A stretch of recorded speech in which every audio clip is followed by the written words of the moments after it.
Good morning to Asia, good afternoon to the Pacific, and good evening to the US and Latin America. Thank you very much for your participation in the second session of the APRU Multi-Hazard Summer Lecture Series. And the title is Disaster Risk Management Initiatives in Various Sectors and Fields. It is organized by the Association of Pacific Rim University Multi-Hazards Program and the International Research Institute of Disaster Science, Tohoku University in Japan. I'm Takako Izumi, Associate Professor of Tohoku University and Program Director of the APRU Multi-Hazards Program. This session shares various disaster risk management initiatives by different organizations and universities, such as climate change and security, innovations in higher education, and international collaboration, regional disaster resilience, and so on. So this session invites 4 speakers. And first, Dr. Alberto Morales from the Center for Excellence in Disaster Management and Humanitarian Assistance, Professor Gretchen Kalonji from Sichuan University, and Dr. Yan-Lin Lee in APEC Emergency Preparedness Capacity Building Center, and Dr. Nat Liwat from Chulalongkorn University in Thailand. I'm very honored to have them in our lecture series as special lecturers, as they have profound experiences and knowledge in their respective fields. I'm also very much looking forward to learning from their presentations. While listening to the presentations, please do not forget to send us questions using the Q&A function. After each presentation, we will have a Q&A session to answer those questions. So now I would like to introduce the first speaker, Dr. Alberto Morales, Jr. He serves as the Applied Research and Information Sharing Branch and as a branch chief at the Center for Excellencies in Disaster Management and Humanitarian Assistance, United States Indo-Pacific Command. And he manages applied research, academic outreach, regional engagements, and information sharing programs focused on disaster management capacity building for 36 partner nations in the Indo-Asia-Pacific region. So he holds a doctorate in organizational change and educational leadership from the University of Southern California. And Dr. Morales served 24 years in the United States Armed Forces. So Dr. Morales, and the floor is yours. Thank you so much for your presentation today. Okay, am I going to share now, or I see my presentation? Yes, please share your slides.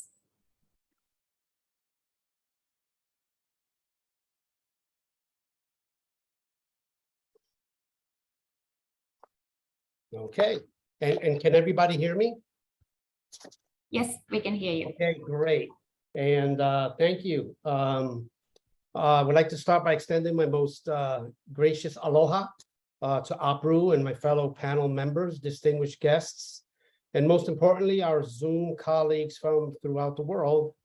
I am honored and humbled not only to be a participant, but a panel member.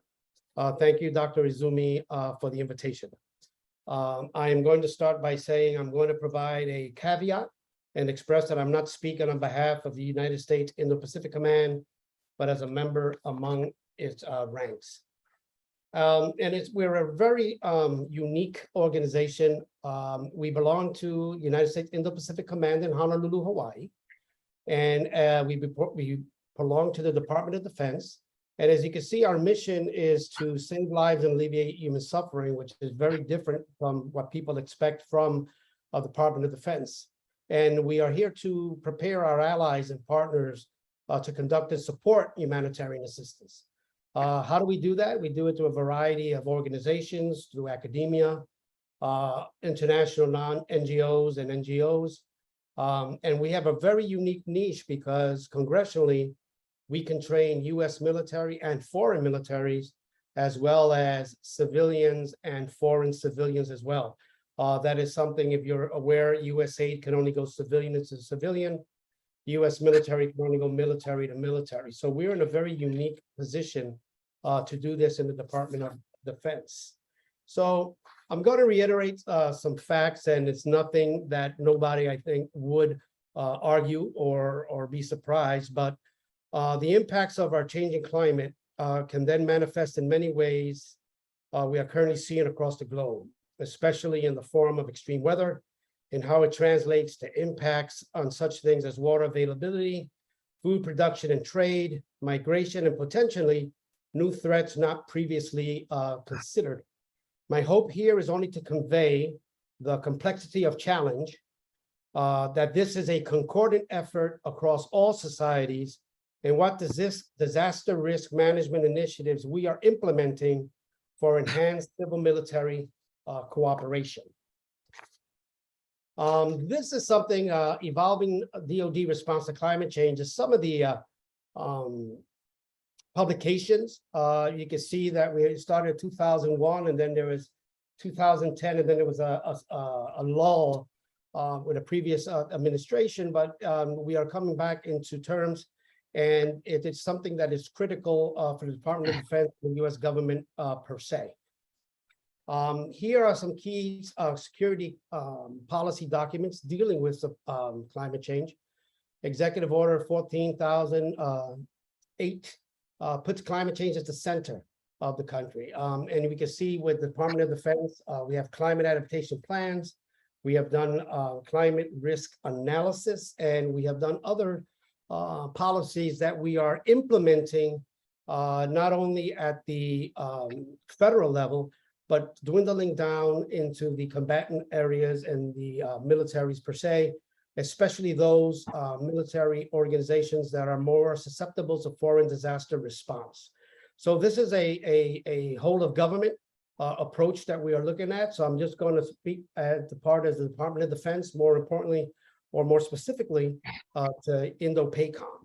So these highlights the current administration. So we are working closely with the Office of Security of Secretary of Defense and utilizing these products to determine how to shape our programs specifically to the Indo-Pacific. Now, this climate change, climate security is something that we developed. The first going from left to right, we look at climate facts. We are not there to argue. I know there are many great minds, and we're probably going to hear from our panel members of, yeah, there are changes in the climate. And what are some of the climate impacts? So what we're looking at Indo-PACOM is human security impacts, freshwater production, infrastructure destruction, disease migration, fisheries.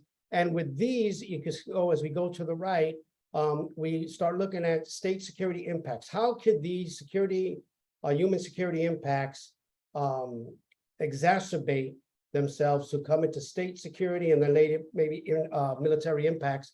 And the one I'm going to concentrate there is more HADR responses. HADR is humanitarian assistance and disaster response.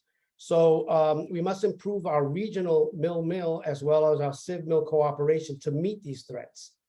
So a quote from the International Military Council on Climate and Security. This is from 2021 report.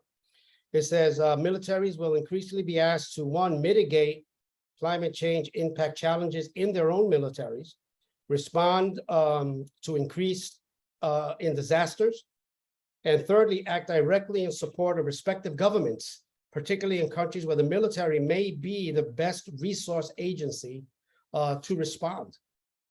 Militaries will be increasingly overstretched as climate change intensifies.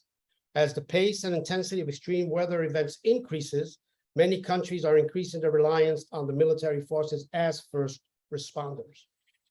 So with that said, again, I'm going to concentrate a little bit on the human security impacts, but you can see how that it exacerbate and over time. One of those freshwater access is a term that we are looking at is water stress. It's an important issue with state stability and safety in many regions of the world, but mostly here in Asia Pacific, because you know this is the ring of fire. Water demands is growing in many places, driven by population and economic growth. At the same time, climate change is beginning to deprive mid-latitude areas of unusual rainfall, which reduces water supplies and exacerbates the strength. So we are looking at these concepts of freshwater access. I'm thinking that I'm not saying anything that people don't already know. Food security, when we look at it in this capacity, is increased malnutrition as climate change and overfishing take a toll on fisheries. According to the study that analyzed over 800 fish species from more than 157 countries, climate change and overfishing can lead to acute shortages of vital micronutrients from the ocean, especially in this area of East Asia, Pacific countries, including Cambodia, Indonesia, Malaysia, and Timor-Leste. These are threats to the economy and political stability of these affected nations. So we are looking at this as well. Thirdly, migration or climate change forced migration. The Asia Pacific is extremely diverse culturally, geographically, and environmentally. These differences will impact migration patterns and factor into overall trends. Some territories have a mixture of islands and low-lying atolls, thus migration will vary depending on each island's makeup. We did a study with the University of Texas, and the report was forced migration on Oceania, but details there are 3 types of migration: internal, intra-regional, and extra-regional.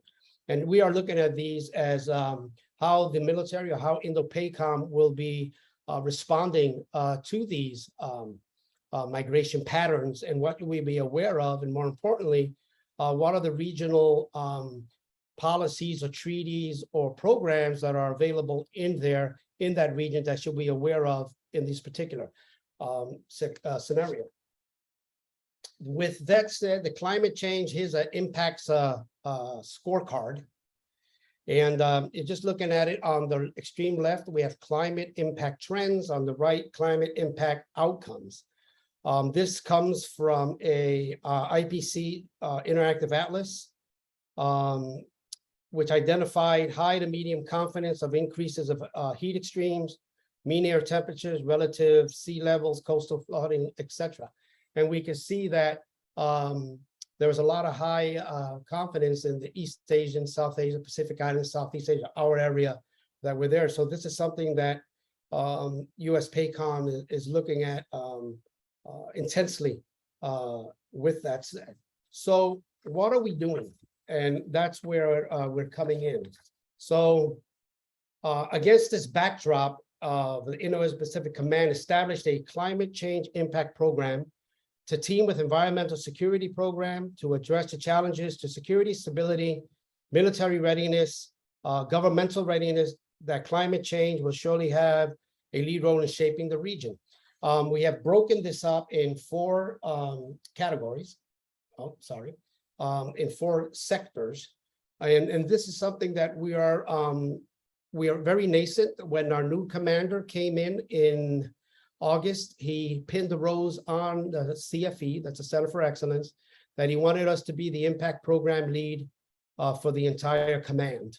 And I may say that we are very honored that this is also being the foundational piece that other combatant commands throughout the world, the US, of course, emulating and trying to incorporate in their plans and their programs. So if we break this up in pieces, the first one is establish a network. We have an established task force, and we participate in a variety of existing fora.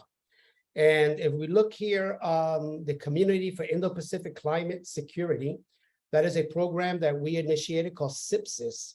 And that is very critical because one of the things that we looked at is that we cannot have like-minded individuals in the area, in the conference room to discuss these things.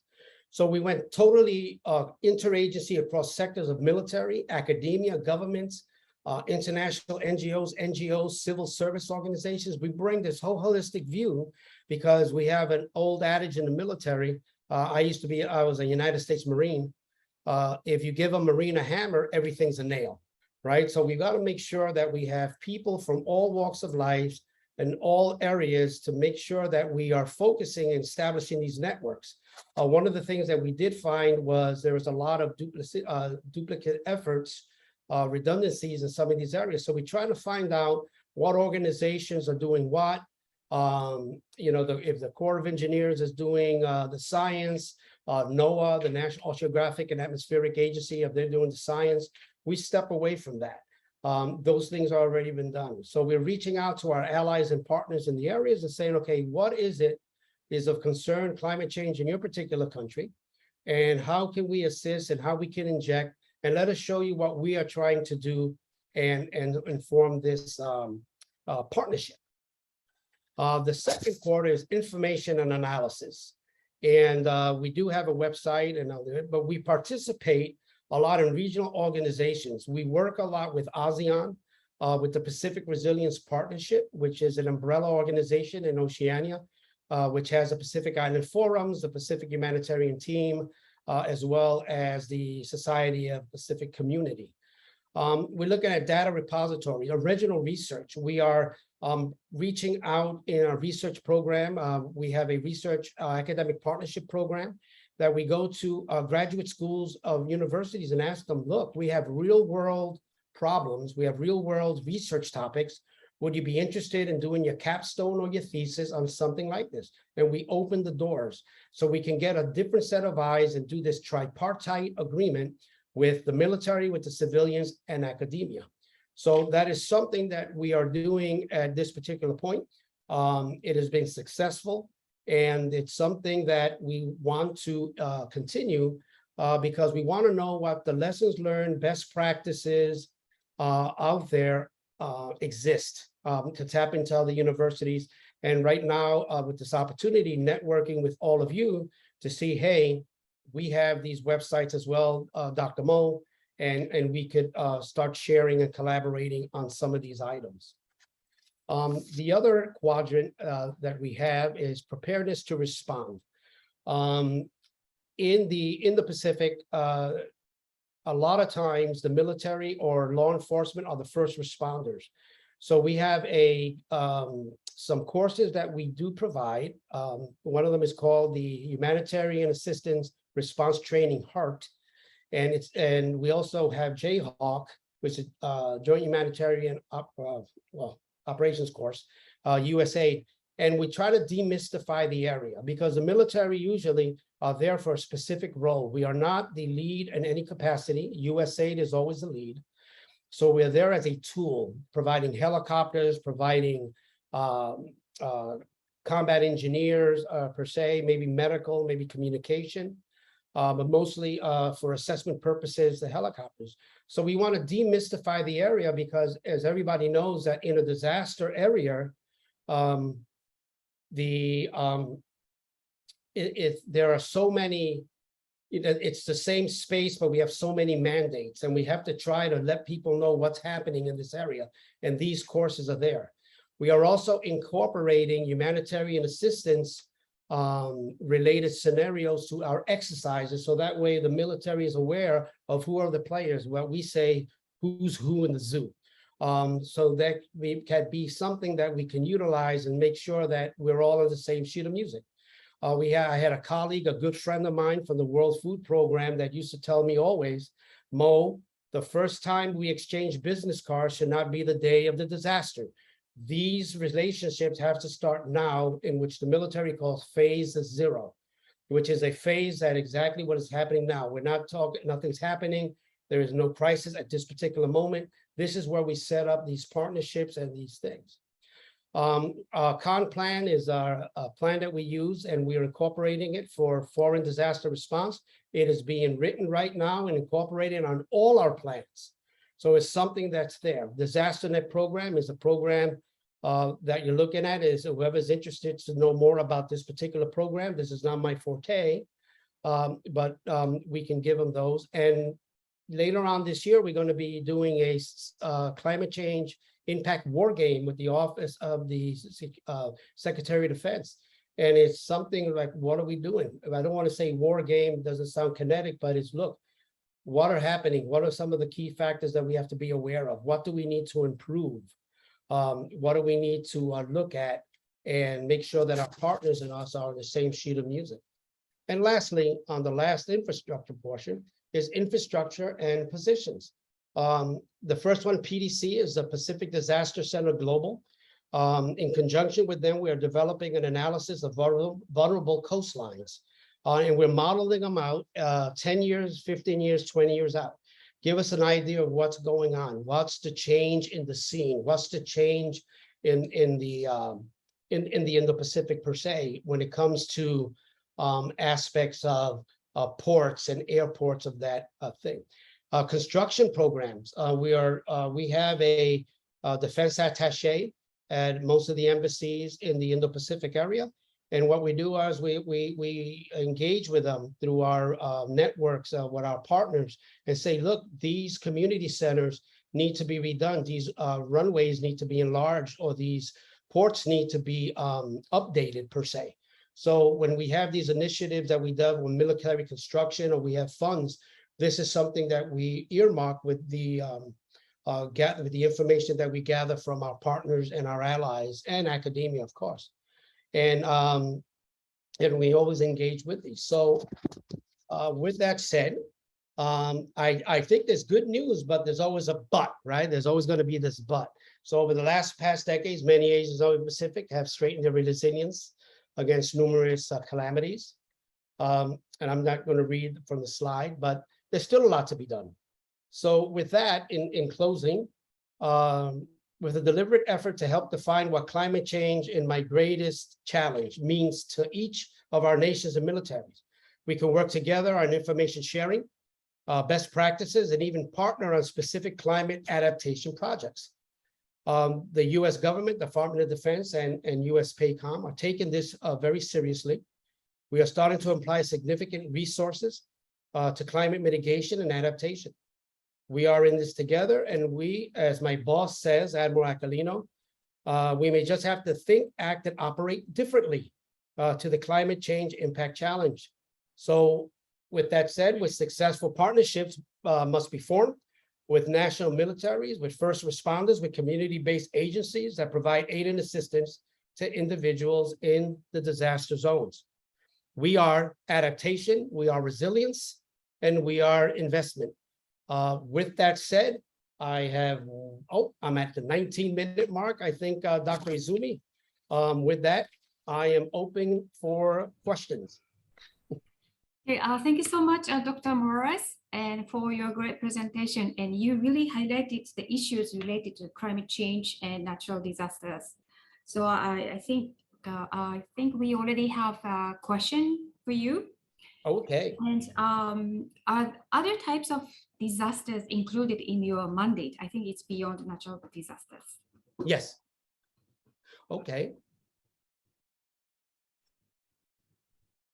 Yes, we're looking at all types of disasters. When we teach our humanitarian assistance response training courses, the HART, we have a course that is specifically focused on natural disasters, ranging everywhere from floods to fires to tsunamis to earthquakes.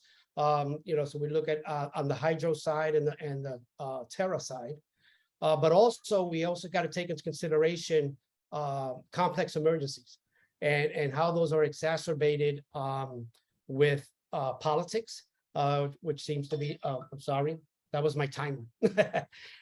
With politics, so we're looking at is how do you respond to a disaster when perhaps it is in a complex emergency, maybe a kinetic environment. What is going to be different? When we have natural disasters, a lot of people are very altruistic. They're very open arms. Let me help you. But when things are a little kinetic, people have a reluctancy not to trust certain individuals. So that is something that we are putting in our trainings as well, is how do we differentiate from this complex and the disasters and try to alleviate human suffering and hopefully help the society. Our key always going to be create capacity building and resiliency. And that is something that we always want to do. I hope that answered your question. Okay, thank you so much, Dr. Morris.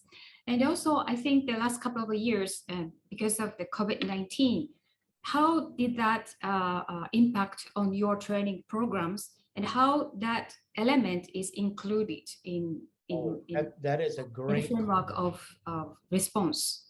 Yes. So what that did for us, especially, was, everybody's familiar with the term localization. So when we started looking at localization was always on a financial level with the UN, with OCHA, and those kind of things. But it never really took, in our opinion, my opinion, never took really traction.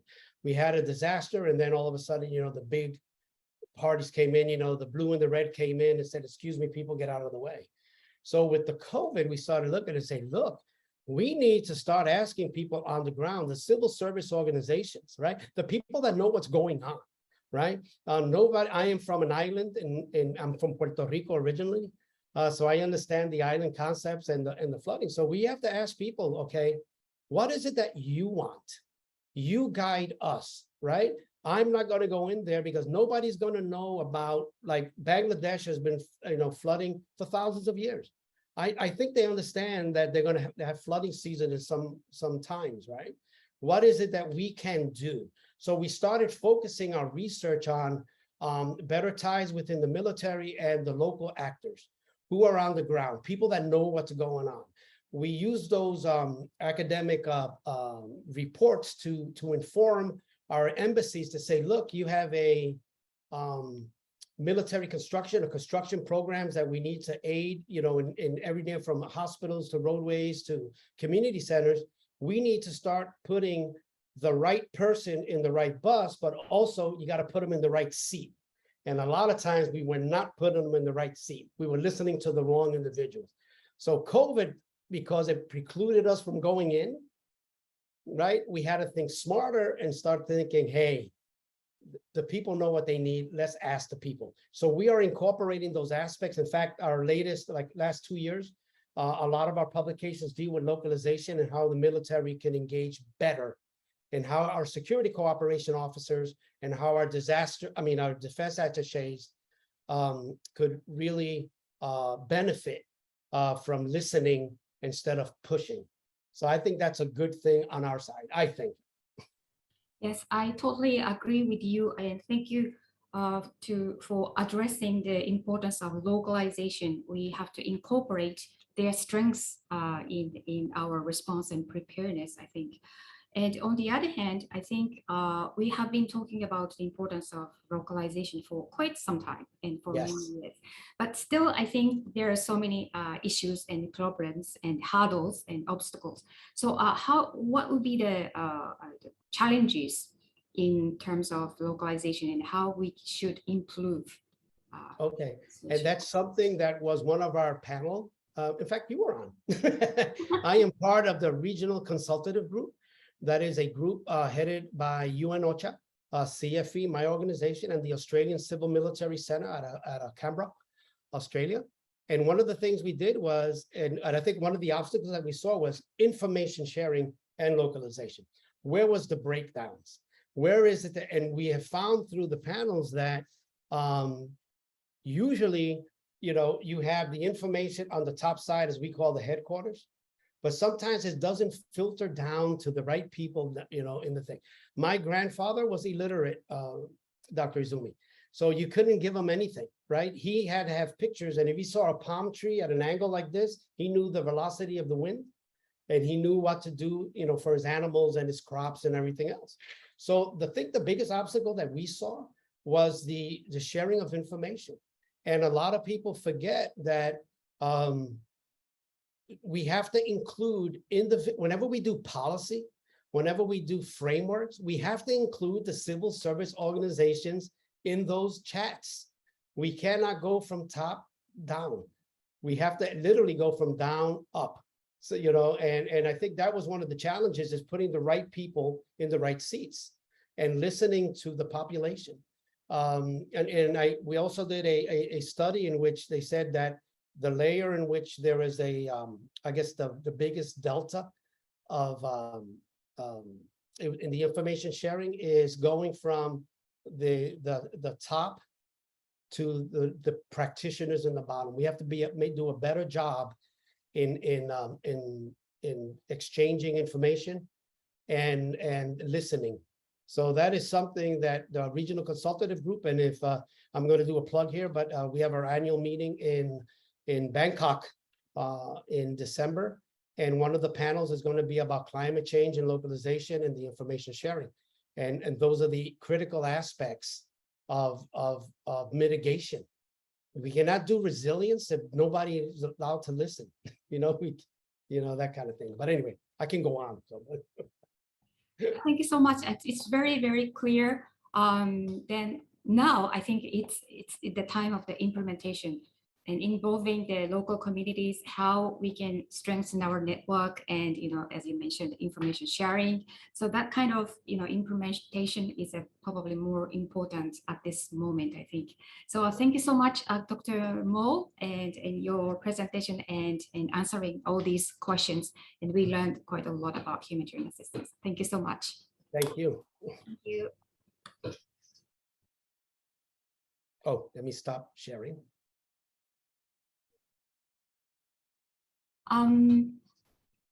The next speaker would be Gretchen, but I don't see her here. So okay, so I think I'd like to invite Sophia. Sophia, are you ready? And can you go now? Yes, sure, Okay. sure. Is that okay, Sophia? Yes. Somehow, and we lost, I think there should be some technical problem in the Gretchen side. So I would like to invite you before Gretchen. Will that be all right? Are you ready? Sure, sure. Okay. Let me check. Okay. So now I'd like to invite next speaker, Dr. Yanlin Lee, and she's a long-term friend of mine, and she's the Secretary General, APEC Emergency Preparedness Capacity Building Center. And she has PhD in the architecture, civil engineering, and industrial management engineering, Nagoya Institute of Technology, Japan. She's also an assistant research fellow leading the international collaborations at the Cabinet Think Tank of Disaster Management, National Science and Technology Center for Disaster Reduction.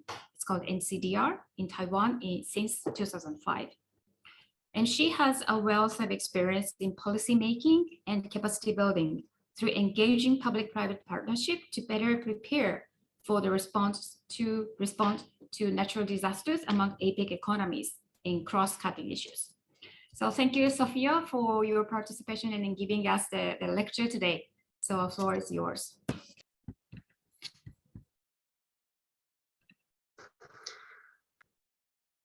Thank you, Takako. Good morning and good evening, everyone. Thank you for the support from the APRU colleagues and Tohoku University. It is great to have the opportunity to share how we enhance regional disaster resilience in the APEC region.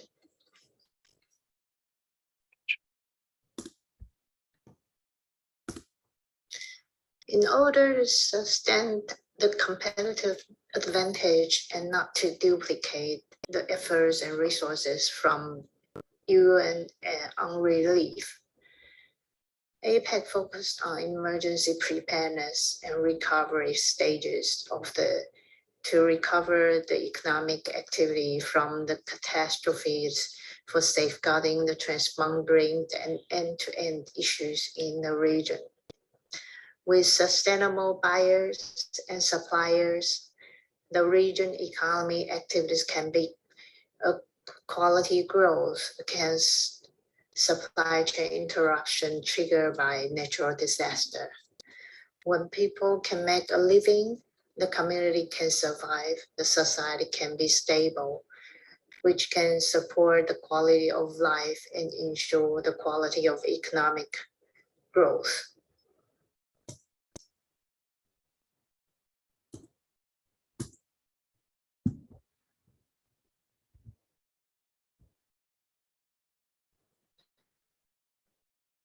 Have better working collaboration across the DRR sector and beyond on climate smart architecture in the RT Iloilo City, the Philippines. The Plan Back Better initiative for coping with the climate extreme challenges over repeating strategies and disaster, building capacity on how to empower women, children, and elderly at the community level to understand natural and disaster, especially the DRR for taking appropriate and proactive action to actively leave no one behind. It is not easy to empower local communities through resources incentive and decision-making responsibility on appropriate and gender equalities. This project emphasizes the importance of enhancing disaster literacy of all stakeholders in the community, as well as the networking of the stakeholder in the community to sustain and accelerate the actions. Phases of disaster risk reductions and emergency preparedness. We're trying to build up the resilience community on local knowledge and regional efforts against natural disaster. It turns out a difficult start for implementing in 2019. The Philippines faced a prolonged drought in the first half of the year and the flooding with typhoon attack in the second half of the year. However, as a disaster manager, we will not pull back and step down. The determination and public-private partnership network make us stronger and overcome the difficulties. We connect even more stronger and keen to face the challenges together to grow drought-resilient, high-value crop, such as sunflowers first to cash back funding for growing flooding resilience vegetable for nutrition based on the preference of the community people. And it turned out like a successful story.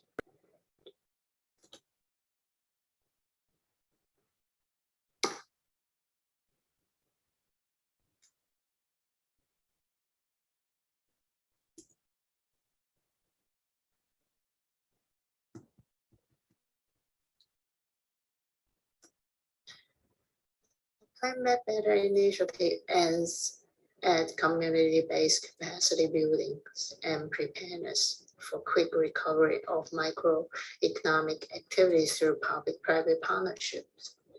In cooperation with regional institutions, we delivered the broad spectrum activity for policy making to capacity building at regional level. COVID-19 blocked the travel for on-site assessment, capacity buildings, and operations. How to empower future leaders on-site with the capacity of situation assessment, decision-making, operation and development turns to be a huge challenge for sharing new findings. That's we need to the scholar from the university from the in the neighborhood to complete network of close lookout of each other on site.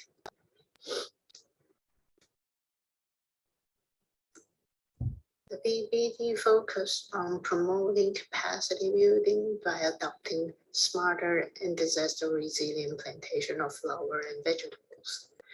It also mainstreamed disaster risk reductions for building up resilience at community level with respect to local knowledge over the local social network. Vegetables are cash crops, which offer quality nutrition support daily. In addition, it is vital local activities efficiently and effectively when there's the city lockdown. Climate Better initiative incorporates the implementation of the best practice and toolkits with shared local knowledge and regional resource to facilitate livelihood continuity planning before and after the disaster to take up the future challenges on climate extremes. The key outcomes of the project Climate Better toolkits and introduction videos are listed here for your preferences. Under the COVID-19 spreading, we have to slow down and look around. Provide someone you cherish a moment of peace, love, and happiness. Make things simple but not simpler on site at the communities. On behalf of EPCC, I would like to take this opportunity to introduce you the hero and heroine behind the scene. With constraint of resources, we team up to deliver Plan That Better initiative since 2019, using the institutional strengths and efforts to achieve the targeted goal. Special acknowledgement to Dr. Zhang Yingfu, the former Deputy Director of World Vegetable, and Linda Zhang Jiahui, the Nongyou Sea Corporation. Without you, Plan Back Better cannot be possible to kick off. We sincerely invite you to join us to enhance the regional resilience in all aspects. For more information, you can contact me for details of your interest. After the video, welcome any questions, comments, or inputs. Thank you very much again for your attention. Now let's share the videos for the heroes. Started from the beginning, sorry.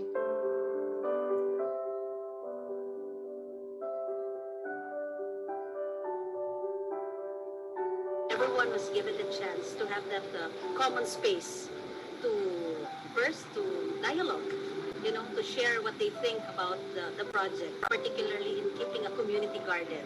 So it was on that note that everybody started to sit down and to talk together because there was no other opportunity for them to work as a group.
Yes, this is all for my presentation today.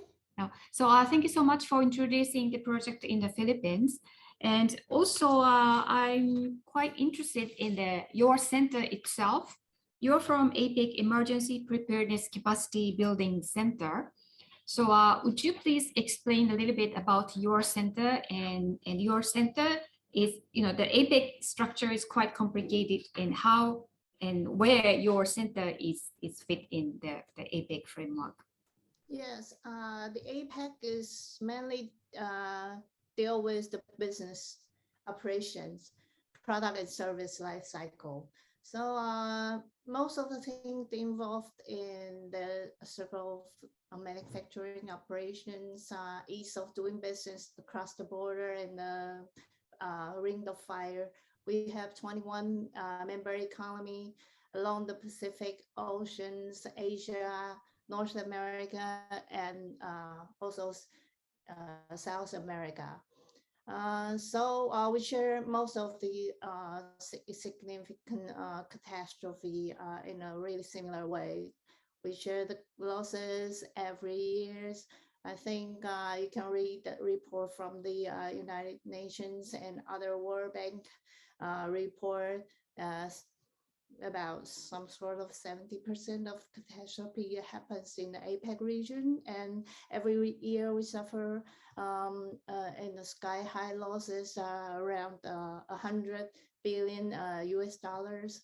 So in this area, well, we are prone to disasters, so we are very keen to develop some countermeasures to deal with the supply chain resilience and connectivities to protect our supply chain and global value chain sustainabilities.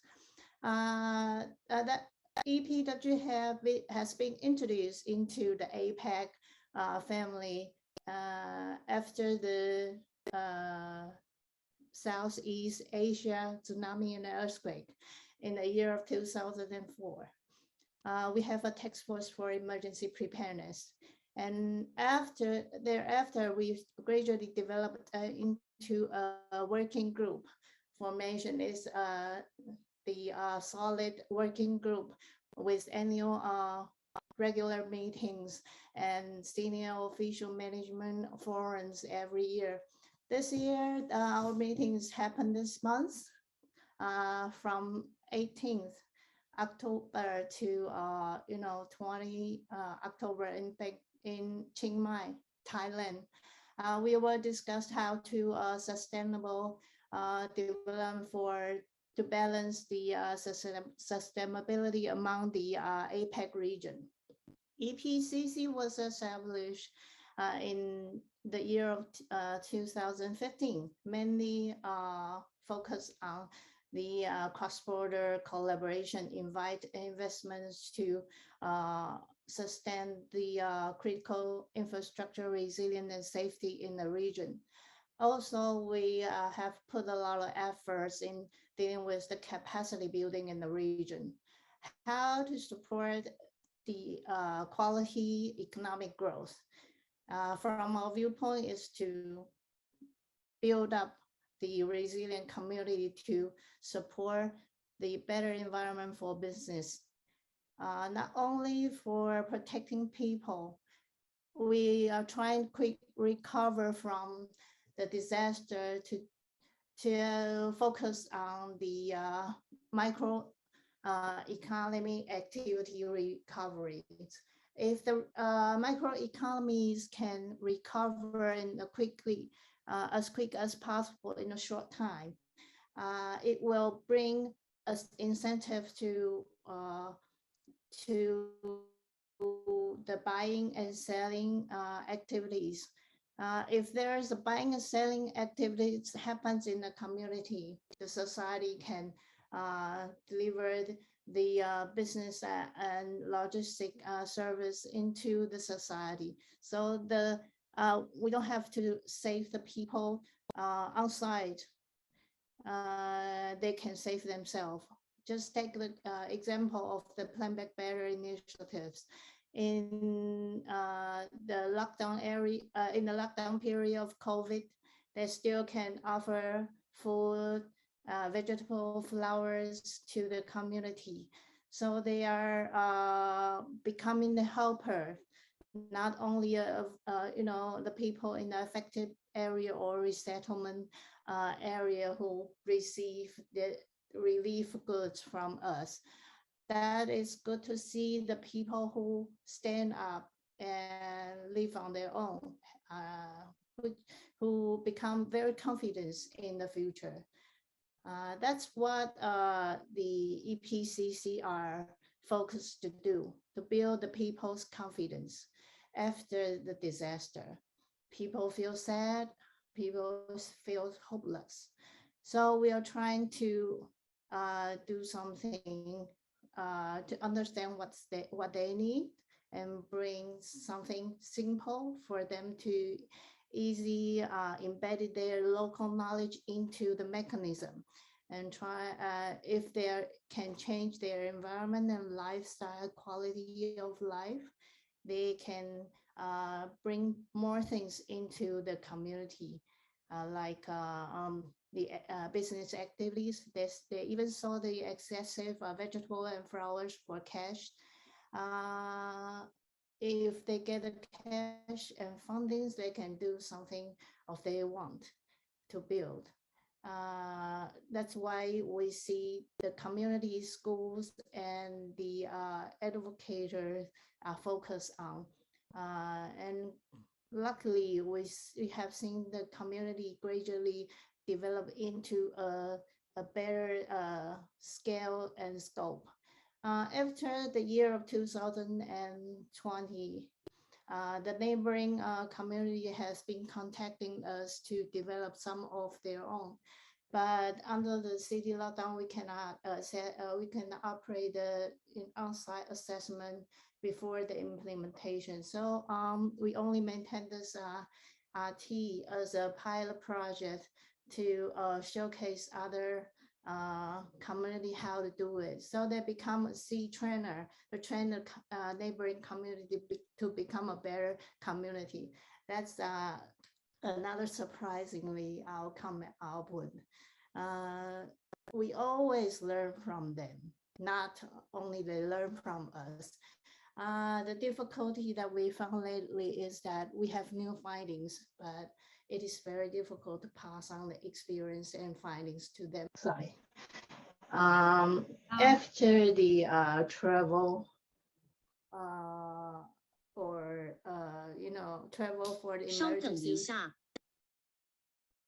After the travel are available and the boundary has been open for the emergency responders to get in, we will go back to the RT again to see what they need. That's all for now, and we are trying to focus on the climate security this year, and we will host a APEC Resilience Week to discuss how to deal with the climate exchange, such as torrential rainfalls and the floodings now happening in the United States. Are really shocking results. So they're flooding the Kentucky state, a city within the night. That's quite astonished results that we would like to have some research on that and prevent and mitigate such kind of disaster happening in the APEC area. Okay, thank you so much, Sophia. And also, I think your center is trying to strengthen some collaborations with academia and universities in the region. That's I understand. So how would you like to push forward to strengthen the collaboration with academia and like network like APRU with APEC?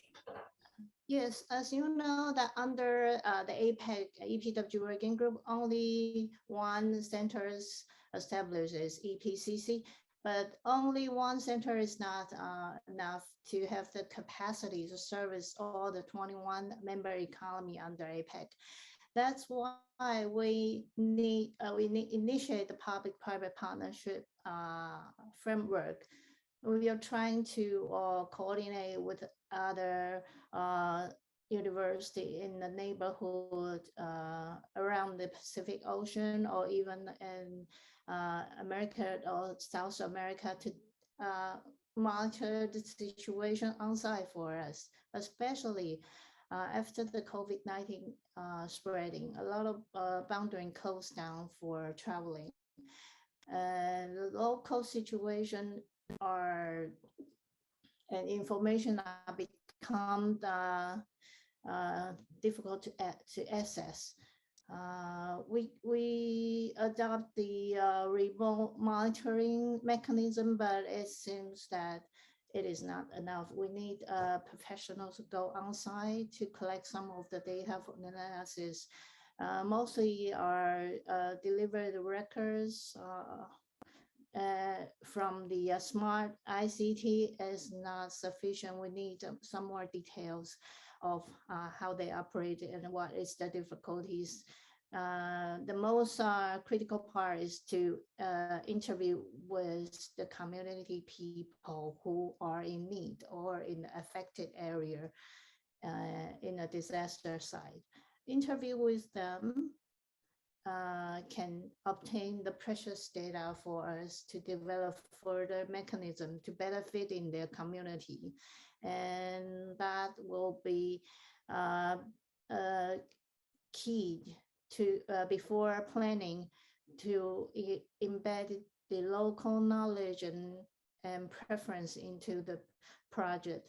Each project from EPCs are customized and tailor-made to the affected area in the resettlement area.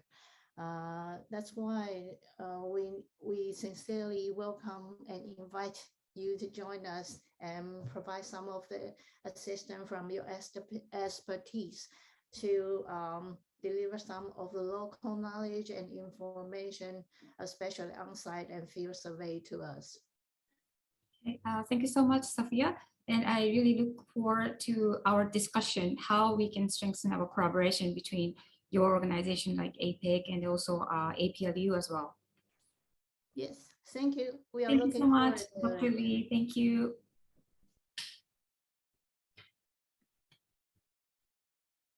Okay, so now I'd like to invite Dr. Kalondri, but still, unfortunately, there's some technical problem. So I will invite Dr. Nat first. Is that okay, Dr. Nat? Are you ready? Yes, okay. Yes, I'm ready. Okay, great. Thank you so much. So it is a great pleasure to introduce Dr. Nat Liwat, Assistant Professor in Industrial Engineering at the Faculty of Engineering, Chulalongkorn University in Thailand.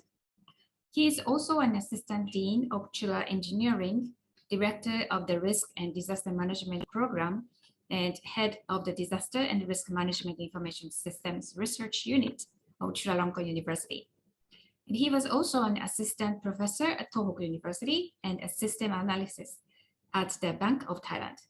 And he completed his doctoral and master's degrees in industrial engineering from Tokyo Institute of Technology. So thank you so much for your presentation and also participation, Dr. Nat, and I really looking forward to your talk. Okay, thank you so much, Isumi Sensei, and sawadee krap, everyone. I believe today I will be presented to everyone in the world. So good morning, good afternoon, good evening. Okay, as I have been introduced by Isumi Sensei, it's also my honor that I will be here to give a lecture. I would like to say that it's like sharing the information and sharing the experience about what I'm doing and my colleagues we are doing here in Thailand. So the topic that I'm going to talk about today is about the disaster and risk management program development. And of course, I will try to emphasize on the case of Thailand, which Chulalongkorn University have already provided this kind of program. Okay, again, I'm Associate Professor Nat Liwat from Chulalongkorn University, Thailand. And for today's presentation, I'm going to start following this agenda. From the first one, I'm going to introduce about the background as episode 0. What happened before we developed the program? Then this is the reason that triggered Chulalongkorn University to design this kind of course. After that, I'm going to talk about the program detail, what kind of the point and what kind of the perspective that is required in order to assemble the idea, and then we can launch it to the students. Then what kind of the disciplinaries and the approach that we should use when developing the disaster and risk management program, the courses that are necessary to be like the core course or the elective courses, the opportunities for the student who join the course, and the activities and partnership. Are they interesting points or are they significant points when we have to establish the program? And finally, I'm going to give you the conclusion. Okay, so let's start from the episode 0. What happened and why we need this kind of program? So let's go back to 2004. The time that at that time I was still young too, and I can say that not many Thai people know about tsunami at that time. And yes, of course, in December that year, Thailand, together with many countries in Southeast Asia, experienced very bad image of the natural disaster because we encounter the tsunami that triggered from the Indian Ocean earthquake started from the west side of the Sumatra Island in Indonesia. And a number of people, of course, became dead in Thailand and other neighbor countries. This is the reason that the government tried to develop more disaster management system, including the warning system in Thailand country. And in terms of the universities, we also require some academic body in order to follow the situation and prepare something for the citizens. This is the reason why Chulalongkorn University initiated the idea to establish a disaster management program at that time. Chulalongkorn University is located in Bangkok, and we also have many faculties. We have strong partnership with many institutes, both inside and outside Thailand. So the group of professors established the proposals and submit through the process. After a long review process, of course, finally, the risk and disaster management program has been approved by the University Councils in 2018. Okay, we need to define the approach. So we are thinking that by having the risk and disaster program is not sufficient to have only a few of fields. So it's require a number of fields that integrated together. But which way will be the best way for us? Should we do the multidisciplinary or we should do the interdisciplinary? So let's see the difference between these two approaches. On the left-hand side, you can see this is the multidisciplinary. Maybe we can take some component from some existing knowledge or the foundation in order to combine them together. The student will have chance to take a course from one place, another place, and another third place, and then they can assemble together in order to build a new idea of knowledge. However, we consider that disaster management have a lot of area that is the intersection part. That's why we consider the right-hand side one, interdisciplinary.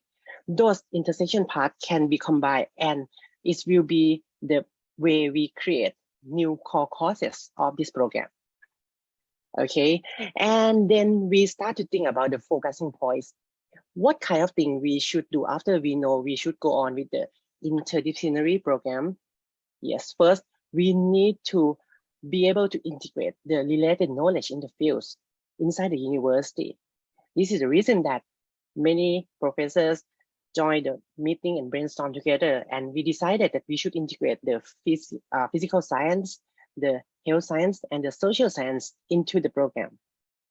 Okay, this program also, it should be able to produce the student who will have the substantial knowledge, who will have the expertise in risk and disaster management skill.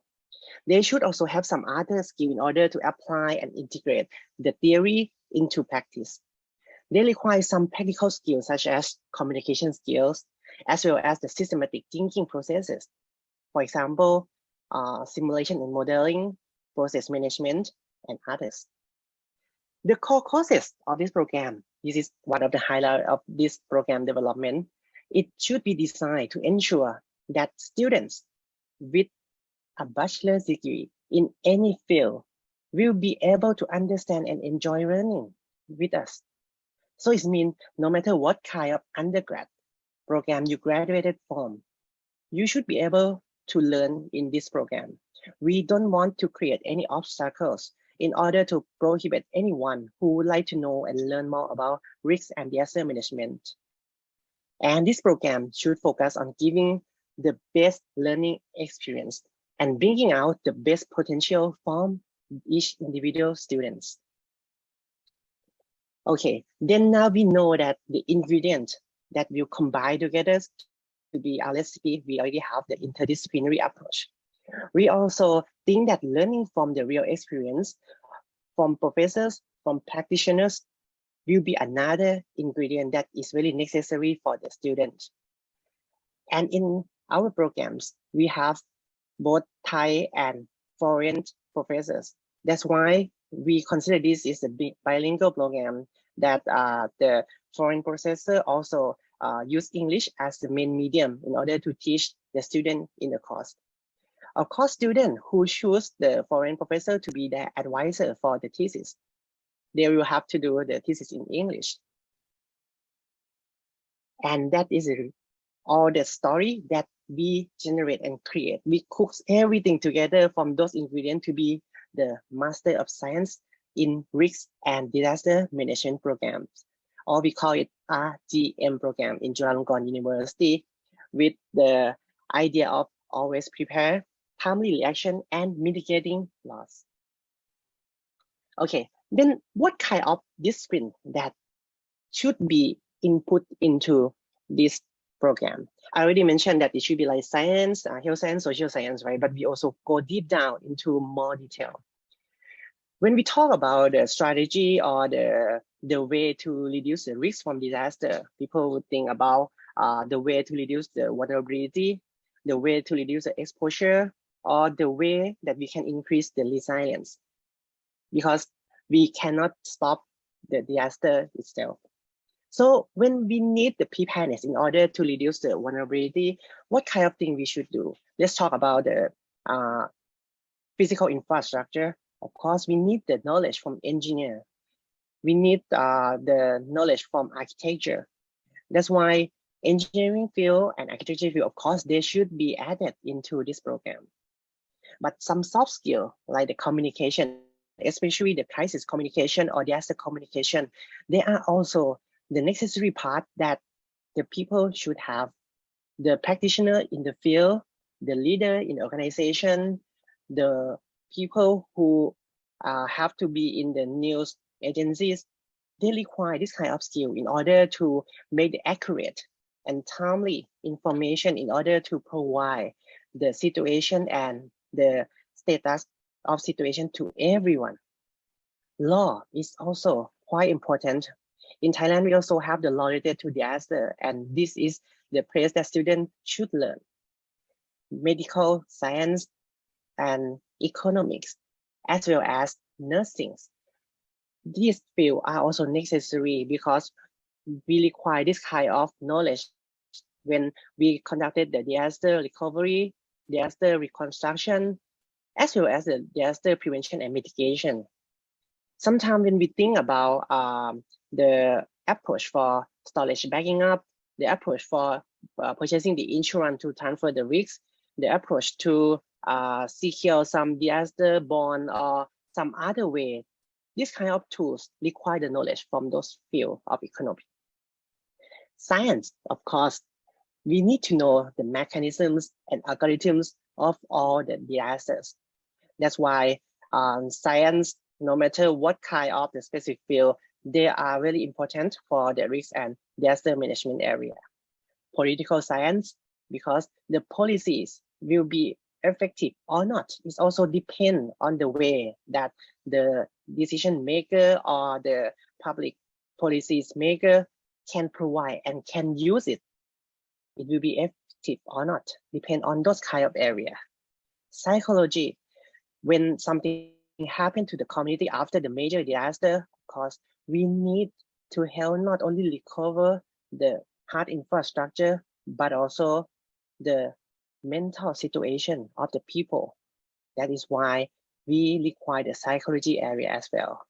And environment, of course, everything will be linked to the environment, because many natural disasters also linked to the hydrologicals, meteorologicals, and the forest fire, or some others like the current situation of the COVID-19. This kind of thing also related to the environment. That's why we also think that environmental research is another field that should be added as a discipline for our students.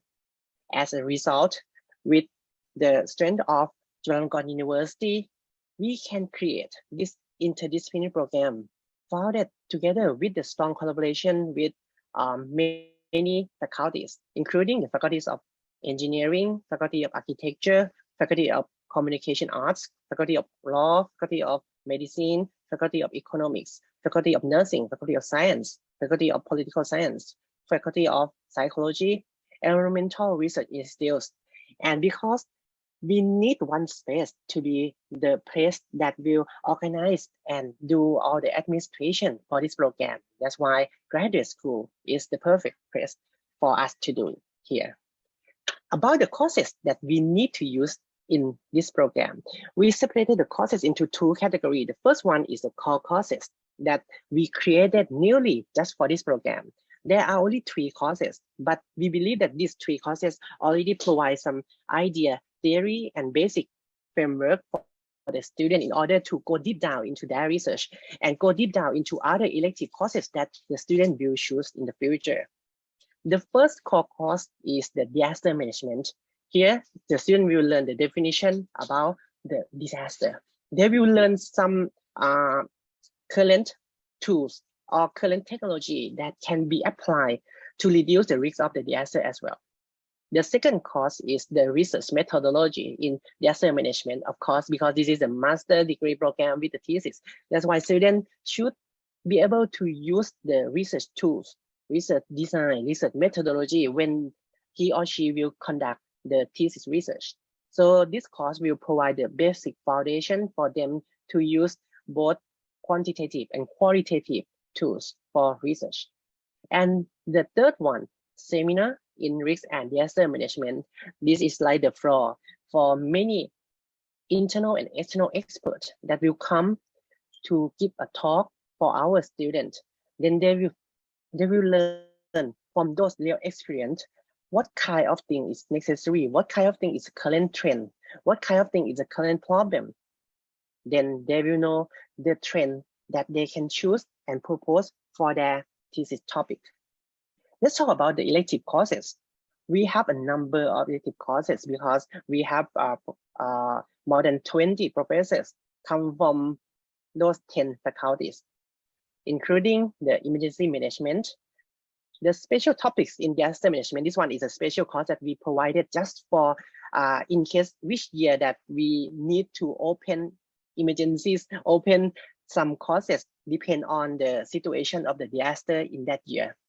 We have the climate change mitigation and adaptation. We have disaster communication, law in disaster management, engineering for disaster mitigation, logistics for disaster management and technology, risk management for industry, environmental engineering for disaster management, radar, remote sensing and GIS, water resources systems engineering, engineering for water disaster mitigation, landslides disaster mitigation, flood disaster mitigation, risks and emotions in society, urban environmental planning for disaster mitigation, landscape planning for disaster mitigation, the workshop on community disaster risk reduction and response preparedness, disaster economic assessment, medical management in disaster, health management for disaster survivors, psychological rehabilitation for disaster survivors.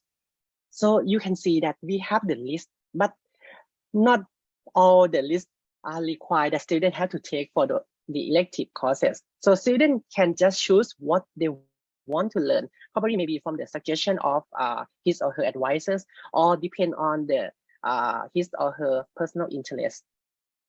Okay, about opportunities that the student can have. First, for the learning opportunities, student will have some opportunity to learn not only from our program professors, but also some other internal and external cooperation lecturers. We have many guest lecturers and invited lecturers. Of course, from Japan, we also have a professor from Japan who give a talk for us every year.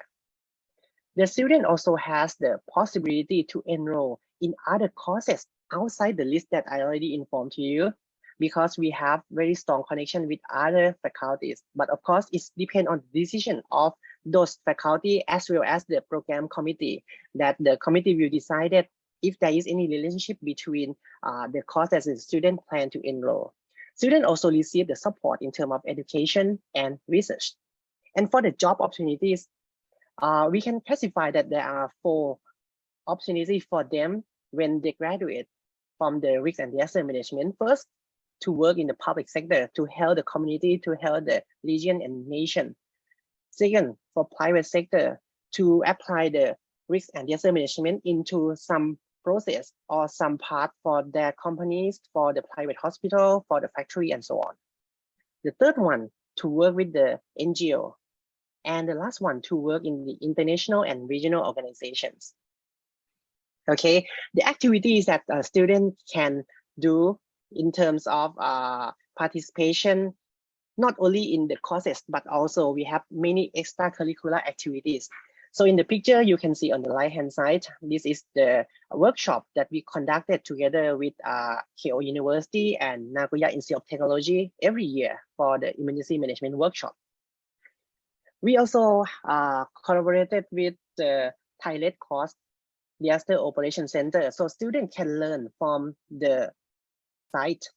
Students also can have the site visit to see the way that the underground hydropower plant is preparing for the disaster. We also work with overseas organizations. For example, we work with the Jomo Kenyatta University of Agriculture and Technology in Kenya through the supported from the JICA project from UNCTAD. We provided the BCM concept towards the public healthcare system during the disaster as the online workshop for students to join. This one is like I mentioned before, the emergency management workshop that we work together with Keio University and Nagoya Tech. Also, because we belong to John Gordon University in this program, we also provide the press when they need any talk about the safety and risks. In 2021, we provided a talk about the BCM for young generation, for the students, how they can use BCM in their life and their studentship, and also how to apply in the real business. The last point that I would like to mention is about the partnership. It's very hard to stand alone when we develop, no matter what kind of the program. That is the reason that RDM program work together with other 13 universities in Thailand in order to establish the Thai network for disaster resilience, or we call TNDR, spelling TNDR, then we can pronounce tender. So we are the part of the Tender Alliance. The Tender Alliance consists of all universities in Thailand that have related course or related programs with the disaster management. And these are the 16 university of the tender. Currently, we already have 16. So you can see that we have university of partners from everywhere in the country. Okay, and because we have tender, some students said that they also want to do some activity. That's why they established the youth, like the young generation version of the tender youth network, disaster resilience, that the volunteer students who are interested in the activity of disaster management, no matter they are the student in the risk and disaster management program or not, they can join it. They can work together. They can learn some training about disaster management. If you want to know more about the RDM program, of course, you can check it here from the website, official website of RDM and official Facebook page of our RDM program. Last but not least, I would like to inform you about the event that Chulalongkorn University we are going to host at Bangkok in November this year. So because our Dean, Professor Supot Techawarasinskun, also considered that the world is developing, it is our goal to reduce disaster losses by creating sustainable innovations from the multidisciplinary and among all phases of the disaster risk management cycle: preparedness, response, recovery, prevention, and mitigation. There is still room. We believe that there are some more room for us to develop and invent more innovations to reduce the disaster risk and the impact. That is the reason that why we are pleased to welcome you to the 17th APRU Multi-Hazard Symposium in Bangkok, Thailand. It will be the hybrid. So first, yes, we would like you to come on site, but if you are not available, it's fine, because we also provide the online channels for you. It will be during November 29 to November 30 this year at Mandarin Hotel Bangkok Samyan. It's just the opposite side of Chulalongkorn University. The theme of this event is innovation towards sustainable growth and disaster risk reduction, including the 6 topics. The first one, innovation for disaster risk reduction. Second, engineering and infrastructure for disaster risk reduction. The third one, community health and well-being for disaster risk reduction. The fourth one, social and governance policies, social economic issues in disaster management. The fifth one, building community resilience in disaster management. And the last one, disaster communication in disaster management. Now, this is the last call for the abstract submission. We open until August 15, so we still have some more times for you. Please submit the abstract to us through this link, and see you all in Bangkok in November this year. For more information about the APRU Multi-Hazard Symposium 2022, please visit our website at apru2022.eng.jula.ac.th, as well as our official Facebook page. In conclusion, I believe that what I present here, we can make it short to be that there are mainly 4 points about the program development for us that we learn. First, the interdisciplinary approach. Second, we cannot just rely on just theory or practice. We need to integrate both of them. We cannot stand alone. We need partnership. And students, not only the coursework, they need some activity to do together. So always prepare, timely response, mitigating loss. Thank you very much, everyone. Thank you very much, Dr. Nat, for introducing the program, your program, disaster management, risk management program in Chulalongkorn University, and also introducing the event, upcoming event in November. So you really highlighted the interdisciplinary research in your program. So is there any concrete outcome through this interdisciplinary research or interdisciplinary program? Oh, okay. Thank you for your question. I have to say that currently we are recruiting the 5th batch, and yeah, we are going to start the new semester next Monday. We will meet the 5th batch of our students. But along the way of the 4 year that we established this program, we are required by the university, because we inform them when we send the proposal that this is the interdisciplinary program. So one thing that is the regulation from university is that all the master thesis that will be proposed in the topic part, we cannot just use only one knowledge. Of course, we can say that, yeah, this one is the merge of many knowledge in the thesis, right? But the university requires us that the set of committees, they should come from different fields, at least 2 fields. So how can we make it? For example, if we have one advisor, the student can talk with the advisor and invite the co-advisor from another field. And the committee as well, they cannot come from the same field as the advisor and co-advisor, so they have to come from another field. Let me talk about my student. My student, one of them, she graduated her bachelor degree in the public policy and from political science. And I am from industrial engineering. I require the co-advisor from robotics and AI, and I invited the committee from water resources. So this one can combine and give more suggestion to our students. This is in terms of just the thesis research development, but in terms of the academic and courses, it's also necessary that we cannot just let like one professor to run through all the courses for the whole 15 weeks. But we have to check and verify that in each course, students can learn more than just one typical discipline. So many courses, they have a number of professors to come to teach, maybe one professor per 1 week, or some numbers of weeks, but they should come from different fields. Okay, thank you so much, Dr. Nat. And I really hope we can get a lot of abstracts and participation from the, for example, the audience to the event in November. Yes. Still welcoming all of you to submit to us. Yes, that's right. So still the deadline would be the 15th of August, right? So we yes, this is our last call. Yes, but still have more time. It's only abstract, so they don't need to submit the full article. So I believe that it can shorten the preparation time for them. Okay, all right. Thank you so much, Dr. Nat, for joining us today. So I'm really looking forward to seeing you in November in Thailand. Okay, thank you so much. See you. Thank you. So now I'd like to introduce the next speaker, Professor Gretchen Kalonji, and Dean of Institute for Disaster Management and Reconstruction Sichuan University, the Hong Kong Polytech University. She focuses on strategies for international collaboration on science and technology for sustainable development. She builds on her experiences as a faculty member in world-class universities, including at MIT, the University of Washington, and the University of California.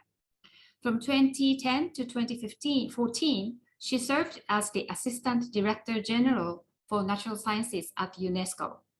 In her current role, she focuses on interdisciplinary and international collaborations on disaster risk reduction and response. So Professor Kalonji, and I hope you're here. Okay, great. So thank you so much for your participation today, and I'm really looking forward to your presentation.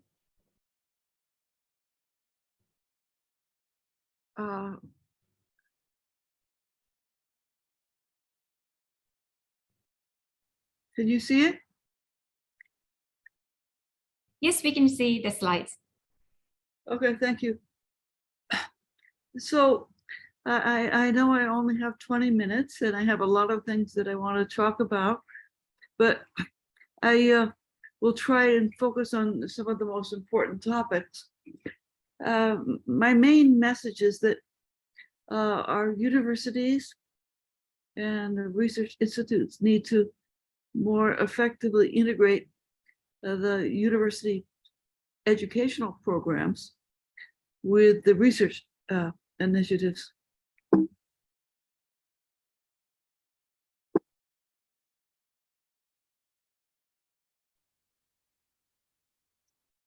Next slide. What's going on here?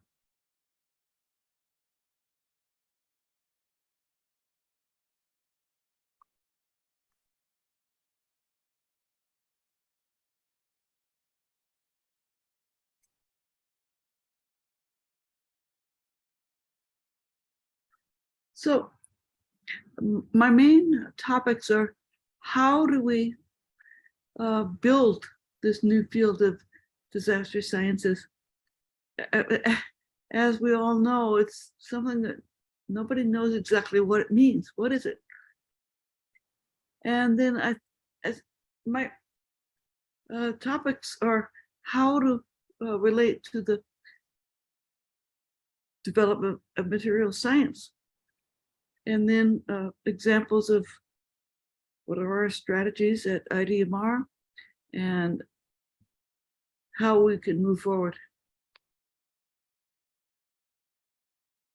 So when we're thinking about the development of disaster sciences, what are the challenges? Of course, it's very, very interdisciplinary, and we have to connect with the university educational community and work with our educational processes in our university, and then connect more with the private sector. I think one of the big things we need to do is to connect with engineering communities and also with civil societies. We in the disaster sciences, we don't have very good development with professional societies, which is very important. One of our other big challenges is that in each of our countries, in different ways, in different countries, we have so many different ministries involved with disaster risk reduction, so that's a problem. And then the other thing we need to do is, make better international collaborations. And the APR working group on disasters is a good example, but we need to also connect with other initiatives. So what is disaster sciences? My home field is material sciences, and that was not recognized in academic discipline anywhere until 1960, when the first field department was established at Northwestern University. But of course, as a human activity, you know, its history is very long. So now material science, it incorporates all of the basic sciences, engineering disciplines, other sciences. And so this discipline, which was thought of nothing like anything useful to do, became a top priority for the universities and the National Science Foundations all around the world. Why did that happen? It happened because the community came around a conceptual framework. In the area of material science, it was how processing, microstructure, etc.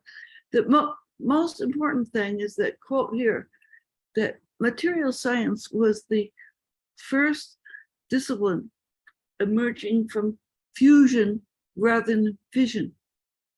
So for example, in chemistry went to biochemistry, other branches of chemistry, etc.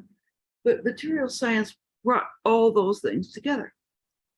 So what can we learn from that topic? What topics could we be choosing to fuse? So of course, our community will move this forward in the future. But in my opinion, disaster science is about mobilizing knowledge to bring together social sciences, engineering sciences, and social sciences to understand how to solve practical problems on the basis of complex, adaptive, human and natural systems. So in disaster sciences, you know, Eridis is a world-class institute in this regard. We need to focus on projects in which the students and faculty can bring together interdisciplinary disaster related research. And we can also work with local communities and work within the framework of the UN Sustainable Development Goals. That's very important. So what is IDMR? Our institute was founded in the aftermath of the Wenchuan earthquake, and you know, probably 70,000, 80,000 people were killed. A huge thing. And so we focus on interdisciplinary disaster research. We're very similar to Eridis in Tohoku and DPRI in Kyoto. The things that we're a little bit different about between those people, those two, which we regard as our most effective peers, is that our health sciences are very good, because we work with one of the top health medical schools in China. So we have a really good efforts in disaster health sciences, including disaster nursing, emergency medicine, public health, etc.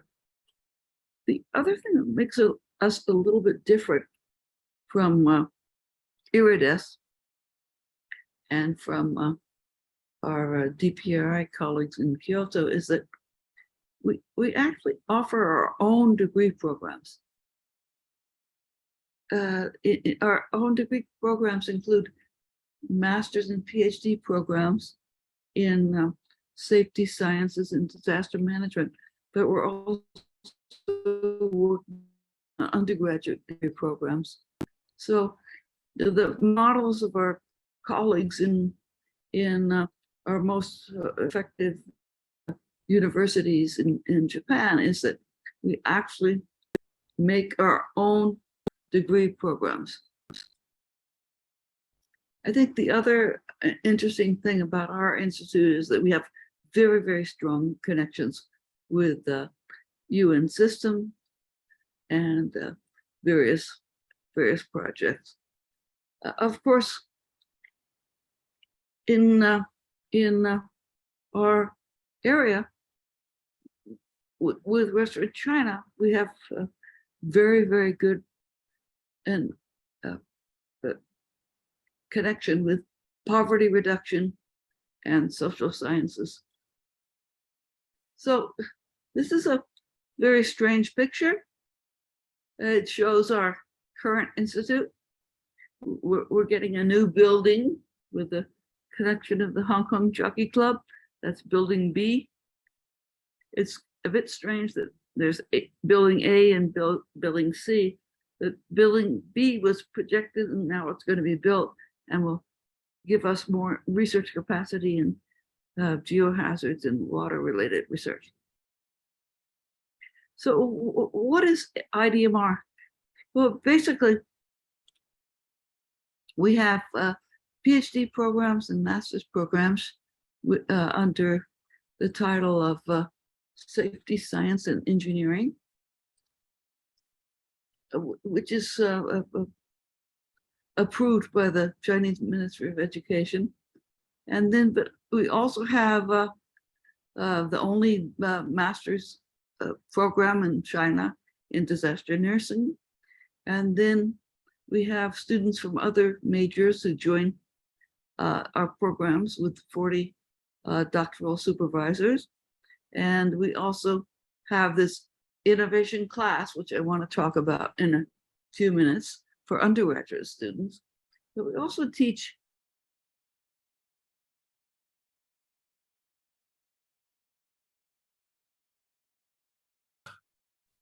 Okay, I'm so sorry about these technical issues. I think it may take more time to fix. So unfortunately, I think I'd like to close this session, unfortunately. But I will try to get some slides and video from Professor Kalonji. Then if it is done, I will upload these videos and slides on the APRU website later on. Okay, so I'm very, very sorry. I really have to say close this one, but that is all for today's session. And I'd like to express our sincere appreciation to all the speakers today, Dr. Alberto Morales and Professor Gretchen. Unfortunately, she was not be able to end her presentation, and Dr. Yanlin Lee and Dr. Nat Liwat for sharing their research, knowledge, and experiences. And also thank you to all the audience who joined us today. I hope you enjoyed the session and learned from their presentations. So please be informed that the recording and slides will be shared on the APRU website later as usual. And I also would like to thank my colleagues at APRU Secretariat in Hong Kong and at IREDES Tohoku University for their continuous and kind support to organizing this lecture series. And as Dr. Lee Watt mentioned in his presentation, the Multi-Hazard Research Symposium will be organized and hosted on 29th to 30th November with a hybrid format hosted by Chulalongkorn University. So the deadline again for the abstract is 15th of August. So please do not forget to send us that abstract. And I really hope to see you in Bangkok in November in person or online. So once again, and here, all the speakers, thank you so much for your participation. I'm really looking forward to our future collaboration and working together at APRU with your organization. So thank you so much. Thank you.